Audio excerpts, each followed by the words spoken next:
Hi everyone, Steve Adubato, my colleague Mary Gamba. This is Lessons in Leadership. Mary, who are we kicking off the show with today? We are kicking off, well, I'm smiling because it's Greg Sorensen, Vice President and Chief Operating Officer, Middlesex Water Company, but they're located in my hometown, home community in Middlesex County. I grew up in Fords, as you know, so this is near and dear to my heart. So it actually solidifies the fact that Fords does exist.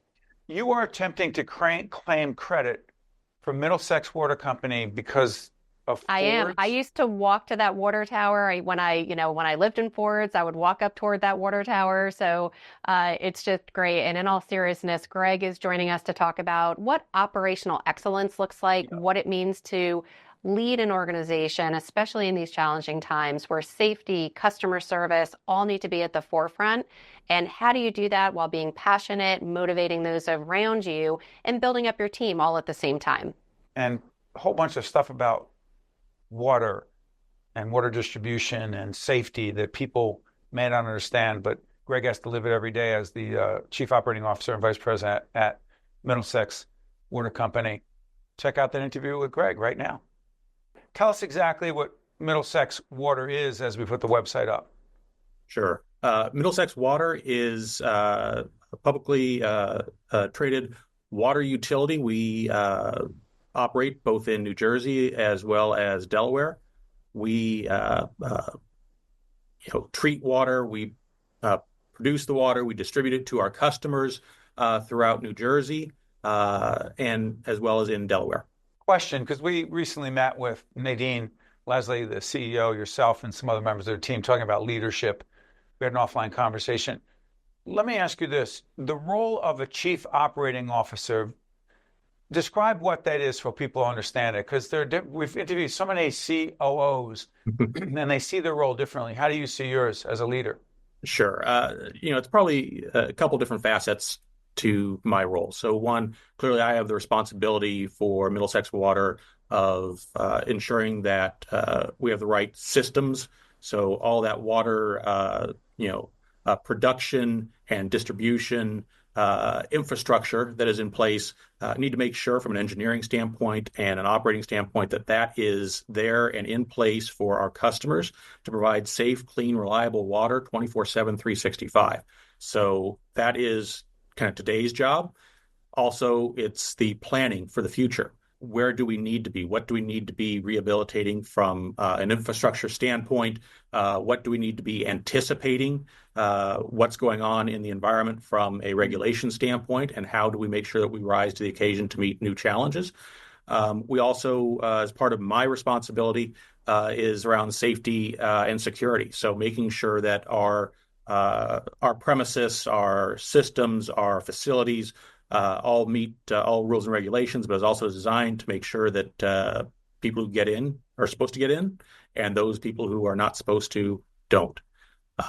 And then the other facet of the job really is also around not only just the kind of the core, I think it was operations, engineering, security, but also as the overall leadership team, right? So helping guide along with my fellow leaders on the leadership team, helping guide the organization, whether that be from a customer service standpoint, whether that be from a financial standpoint, whether that be from an external relations standpoint. We all help each other out, and we all help to do the strategic planning for the organization to help us move us into the future. There's a lot there. Go ahead, Mary. Greg, as you talk about the future, Steve and I often on Lessons in Leadership talk about that next generation. And so often we have that concern of, are they going to be as passionate? Are they going to be as committed?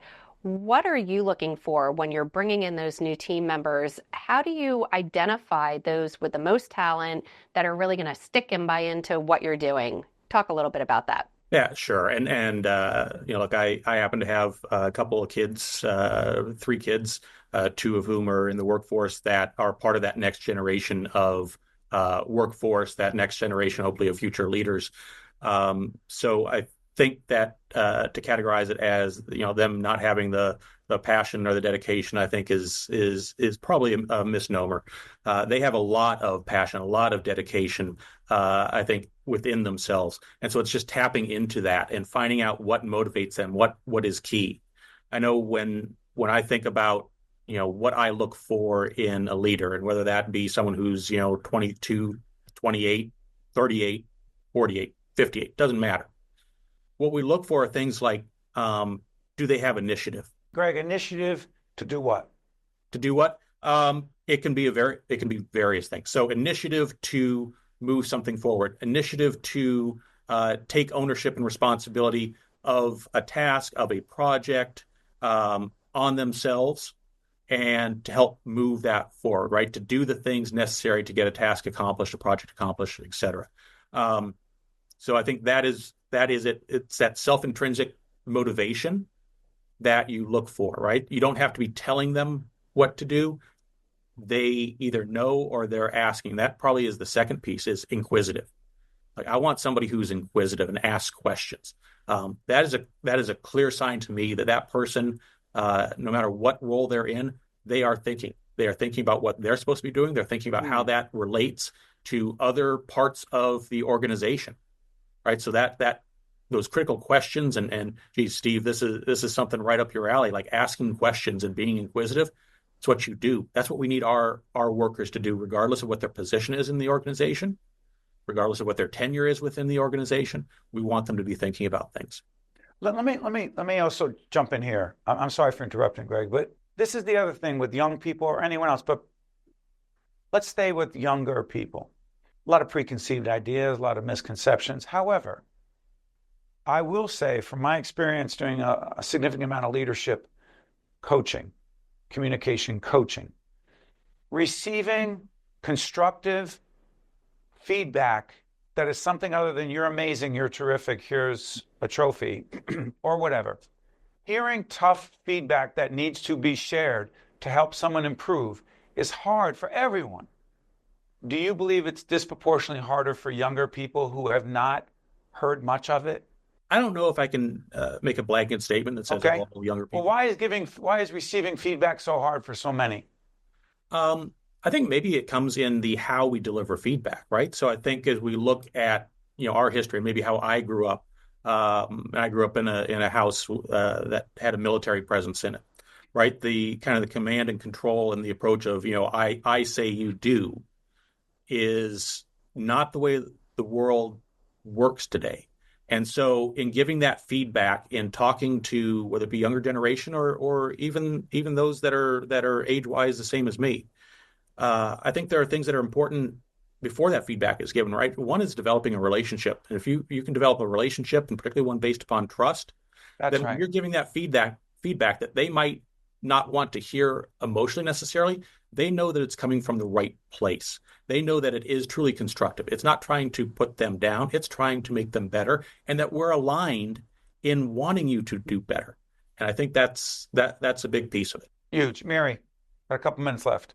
Definitely. And Greg, talk a little bit about artificial intelligence. And it is a huge AI. It's everywhere. How is that impacting, or is it impacting, the work that you were doing at Middlesex Water? I think it is starting to impact. I don't want to say that it has impacted, that we've fully adopted AI, but I think that there are things that we are working on as far as data, right? And a lot of what we need to do, particularly in operations engineering, we look at data driven. So not making decisions upon emotion and that, but making it upon data. And AI, helps us gather, whether it be historical water pressure within certain areas of our distribution system, so that we can examine where the optimal placement is, location for various equipment, whether it be storage tanks, whether it be for air relief valves, et cetera. We want to be analyzing that data, and AI will help us. As long as you're feeding the kind of AI with the appropriate factual data, it can help digest that very quickly and give you a good direction to go in as you're working to improve your system. Last question, Greg, before I let you go. We're talking about doing some leadership and communication development at Middlesex Water, and you were in those conversations. Question: what do you say to those who argue? Mary and I were just doing a segment on Rory McIlroy and winning the Masters, and our great friend, Dr. Bob Rotella, who is his coach. We did an interview with Dr. Rotella, who's a sports psychologist. And I thought to myself, if Rory McIlroy, if Tiger Woods in his day, and it's not about golf, if the best of the best need and use a coach, What do you say to those who say, I'm good? I don't need anyone coaching me. I don't need any. I'm my own coach. Talk to those leaders right now. Got a minute left.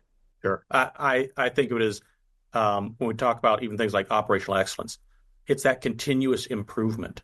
And when we as leaders, as people, think that we're good, to use your words, we in essence have almost mentally said we're willing to stop learning. And we think about operational excellence as that drive, that consistent motivation to improve day after day after day.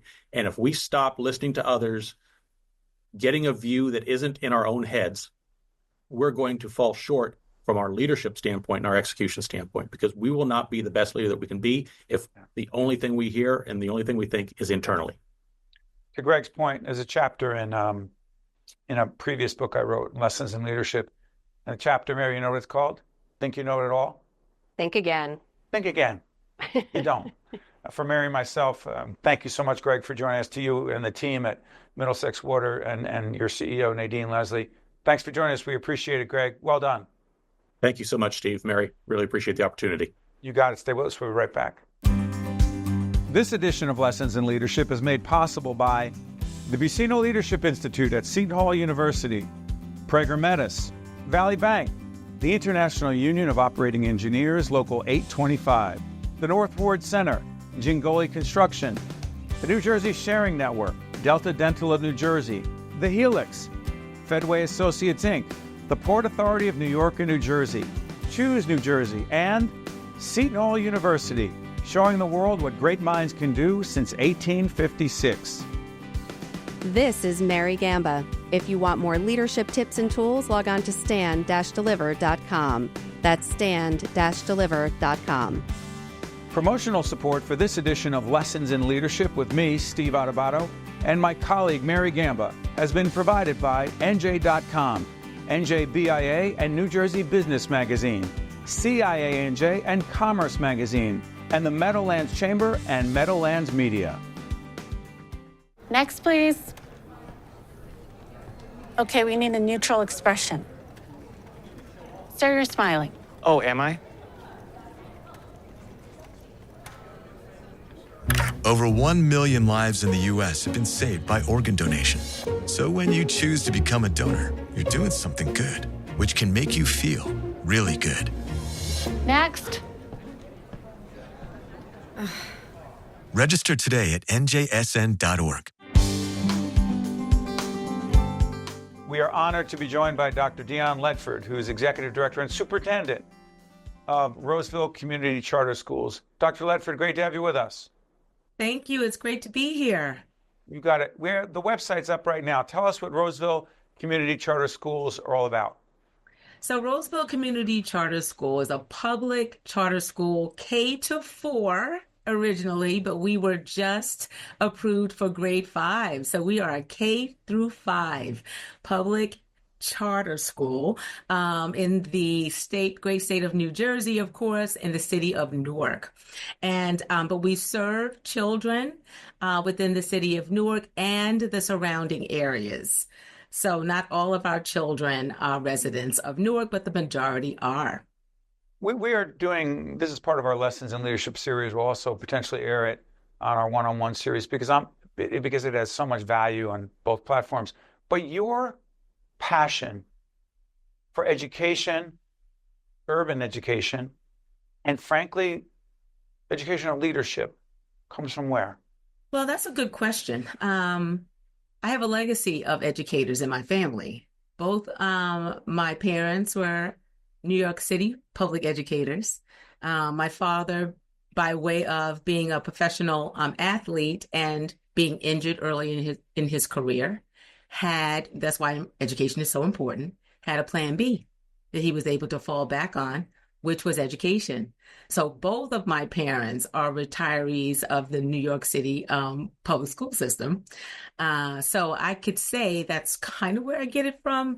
But I would also say that when I was at Hampton University, psychology major, I minored in special education, so I took some education courses, but I said I was not going to follow in my parents' footsteps. And What so I was happened? going to go the What route happened? of so, and then they put me in the laboratory school to do my rotation. And I got to meet a teacher by the name of Miss Littlejohn. Say it again, And because we're big fans of recognizing Miss Littlejohn. Miss Littlejohn, Go who ahead. was the teacher of the integrated preschool program at the laboratory school at Hampton University. And she changed my whole mindset with regard to teaching, and particularly teaching children with special needs. It's amazing Hmm. how often a teacher changes the course of our life. I'm sorry. Because I'm thinking of Yes. Miss. You know what I'm thinking? Miss Hoffman, my first grade teacher at Ridge Street Mhm. School in Newark, in the North Ward of the great city of Newark.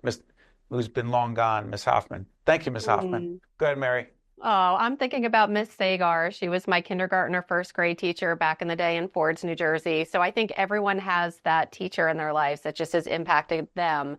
And speaking of impact, one of many initiatives that we were looking into and I'm fascinated by, and I want to look down, the Self and Wellness Initiative. And SELF stands for Social Emotional Learning, Fun, and Wellness Initiative. Talk about that and what type of skills the Self and Wellness program is providing for the students. I'm so glad you asked about that because this is like my baby. So when I first started in this role, I knew the importance of social emotional learning well before it was really something that became a new initiative with regard to education. I had always been a special educator, so I understood the impact of social emotional wellness on academic achievement and school performance and success in school and success in life. So when I came here, the first thing I did was I shifted the title that used to, it was a title that was called like Dean of Discipline or something like that in the school. And I spoke to the board about, can I hire a behaviorist instead? Because I know the importance of understanding the function of behavior. It's not so much extinguishing the behaviors that we don't want to see. It's understanding the function of the behavior and then replacing it with a more socially acceptable, productive behavior. Because we all have those. We all have behaviors that we do it because we get what we want from these behaviors, right? So the more we get what we want from these behaviors, the more we repeat it. And that can be negative reinforcement or positive reinforcement. So the Self and Wellness program grew from that. We were very lucky to be able to write a grant. I wrote a grant back in 2020. And the dates I give you are it's going to start to make you think like, it's almost like I knew something. But in January of 2020, I wrote this grant, and the Victoria Foundation and Newark Trust for Education granted us $50,000 to start this program.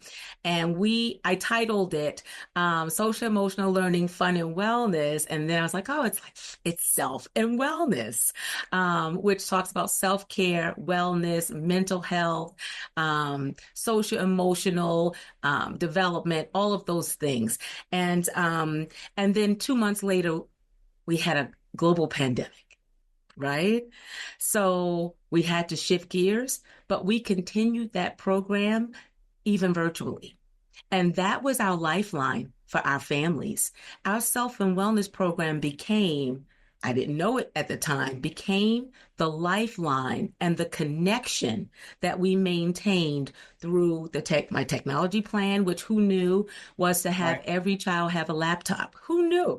I did that back in the fall of 2019, that I knew that I wanted every child to have a laptop because I felt like in this community, not every child has access to technology like in some other communities. Right.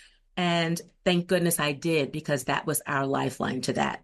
So the Self and Wellness program provides weekly yoga, mindfulness art, that's integrated into our art lessons. It's Parent University I started here, where it educates our parents on how to support their children and their education.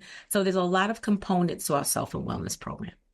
so much, and 4 months before March 13th, 2020, when COVID becomes a reality for so many of us, and every one of those kids had a laptop. That is fortuitous to say the least. Let me follow up on this.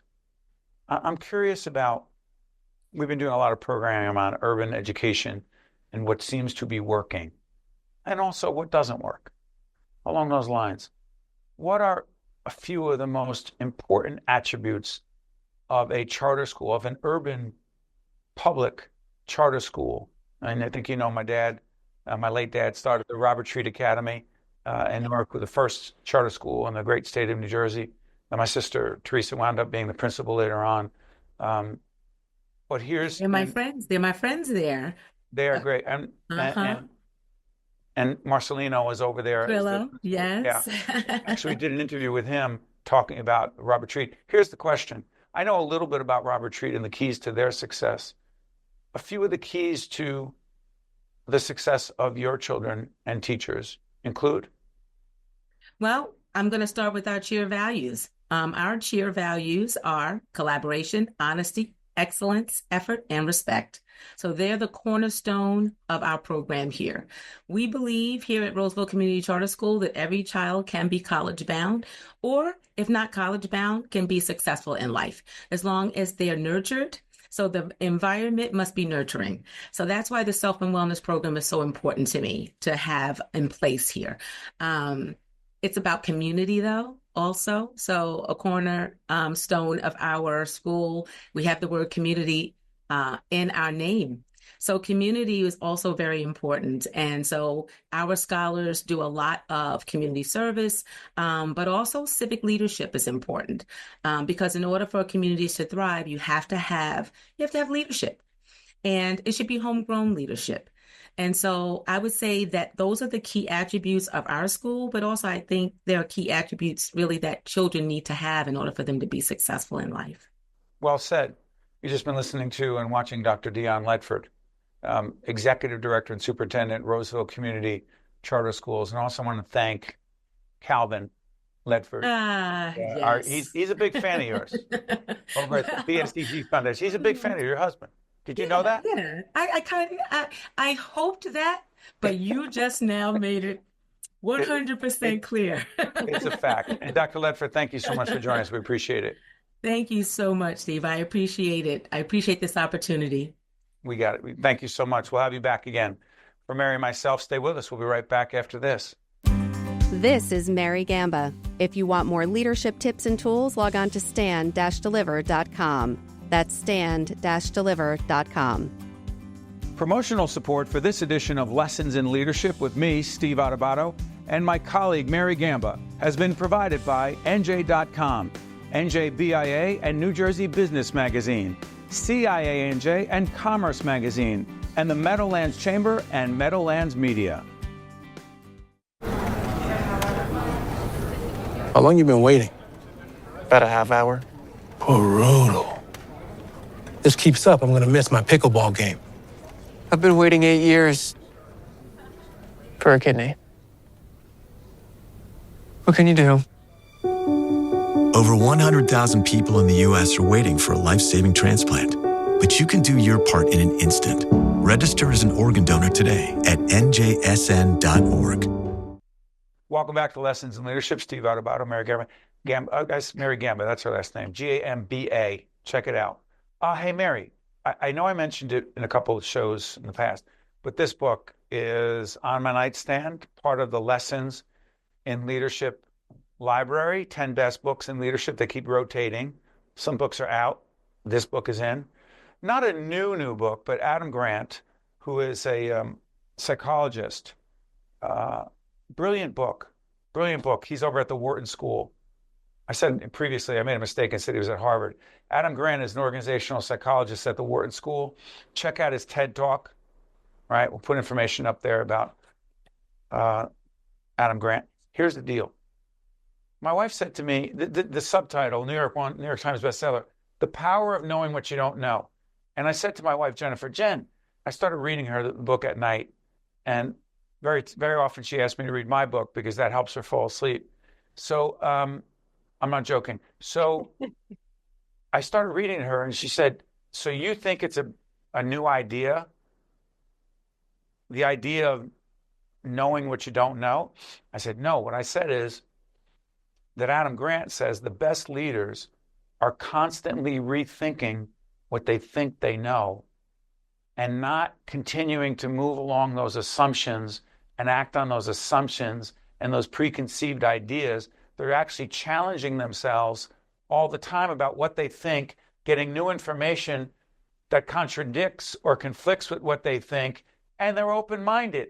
It's more complex than that. Mary, to me, thinking again, rethinking what you think you know, learning more is a massive leadership tool. Go ahead. It is. And there is nothing more frustrating than being in a conversation or engaging in a meeting with someone that is so rigid, they've got their feet in the sand, they're stuck in the sand, they're not going to move on their beliefs. Because if you are able to share some piece of new information, or if some other new science, new research comes out, you need to be willing to grow, to evolve, to pivot. Because you've said it all the time right here on Lessons in Leadership. The day that we stop learning, evolving, and growing is the day that we die, and you might as well just hang it all up. You know, it's so interesting because Adam Grant calls it cognitive laziness. And I actually wrote next to, I'm not going to say the names of people I wrote next to this, who are very close friends of mine. You know who you are. That's so wrong. You know who they are. Now too. everyone is saying, is he talking about me? You know who they are. Translation. People very close to me, and you know them. It's not about my world. It's about anyone. As Mary said, people are convinced of their rightness, no matter what you share with them, no matter if there's new information. And so what happens is they consume information on the internet, wherever they get their news in quotes, that reinforces what they already believe. And if you say, well, did you ever check out such and such? Oh, no, I hate that publication. That website makes no sense. So they refuse to look at anything else. And so, of course, they're right, because what they're looking at tells them they're right. Go ahead. There is nothing more enjoyable for me than having a conversation and somebody saying, what do you think? What can you share on that? Am I wrong? People have actually said that to me. Do you see things differently? And you just open up, and then that allows you to see their viewpoint as well. So it's that give and take, which to me is one of the key aspects of successful leadership and communication. You know, you can have different views on things, but when your director, Elvin Badger, puts in the chat, say goodbye now, Mary and Steve, I can't think again about that. We can't reopen that or litigate it. No arguing, no arguing. So goodbye for Mary, myself, and our great team on Lessons in Leadership. We'll see you next time. This edition of Lessons in Leadership is made possible by the Buccino Leadership Institute at Seton Hall University, Prager Metis, Valley Bank, the International Union of Operating Engineers, Local 825, the North Ward Center, Jingoli Construction, the New Jersey Sharing Network, Delta Dental of New Jersey, the Helix, Fedway Associates Inc., the Port Authority of New York and New Jersey, Choose New Jersey, and Seton Hall University, showing the world what great minds can do since 1856. This is Mary Gamba. If you want more leadership tips and tools, log on to stand-deliver.com. That's stand-deliver.com. Promotional support for this edition of Lessons in Leadership with me, Steve Adubato, and my colleague Mary Gamba has been provided by NJ.com, NJBIA and New Jersey Business Magazine, CIANJ and Commerce Magazine, and the Meadowlands Chamber and Meadowlands Media.